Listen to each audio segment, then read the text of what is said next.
DALLI Toolkit is a resource for health and social care professionals working in hospice and palliative care.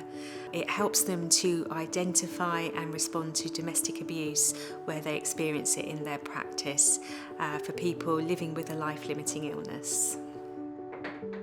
Domestic abuse can manifest as physical or sexual violence. But from our research, we found that it's often more subtle forms of abuse, such as coercive and controlling behaviours, financial abuse, psychological and emotional abuse, and neglect. It can be perpetrated by an intimate partner or a family member or both, and they often could be the carer as well of the person.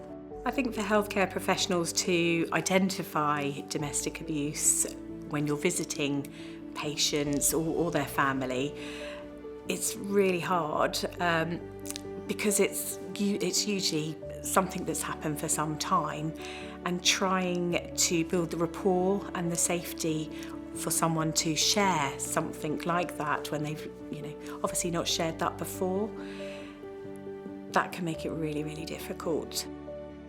The toolkit is designed to provide information and improve knowledge and understanding around domestic abuse where it coexists with life-limiting illness. It also offers practical suggestions for things to try around how to initiate a conversation, create a safe space, and also working with the perpetrator and keeping themselves safe as well. Alongside the toolkit, we've developed a quick reference guide which summarises the key content of the toolkit. The toolkit isn't designed to replace existing organisational policies or protocols, it's to sit alongside them as a complementary resource. To develop the DALLI Toolkit, we work closely with hospice and palliative care practitioners, people with lived experience, and also specialist domestic abuse organisations. The toolkit was developed with healthcare professionals getting together, really using real life cases that they'd had previous experience with and issues that they'd found difficult, or perhaps questions that they had asked that were really helpful.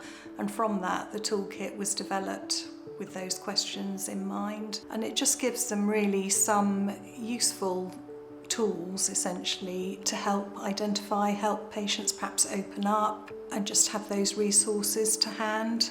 Using the DALLI Toolkit can help build confidence for healthcare professionals, and actually that gut feeling is something that you need to explore in healthcare.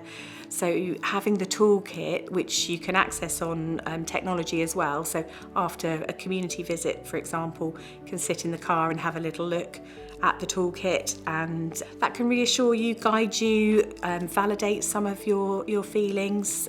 It's an amazing education tool. It can guide some of your MDT discussions that you're having with other healthcare professionals.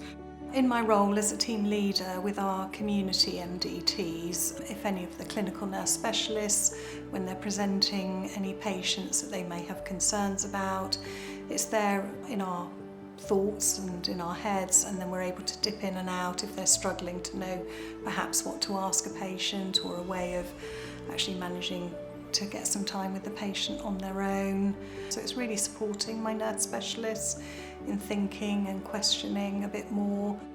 The toolkit is currently available as a PDF, so that can be downloaded and saved on the desktop of a computer or an iPad, or if they would like a hard copy, they can contact us and we can send one to them. Having been involved in this, actually you can reflect on your own practice and realise that actually it probably is prevalent in a lot of several patients that you're visiting, and abuse in all sorts of different ways, really sort of coercive, controlling, identifying those patients and actually reflecting back that it probably does happen in palliative care even though people think it doesn't. So our hope is that the toolkit will provide the information and understanding about domestic abuse for those that are working and supporting people with a life-limiting illness.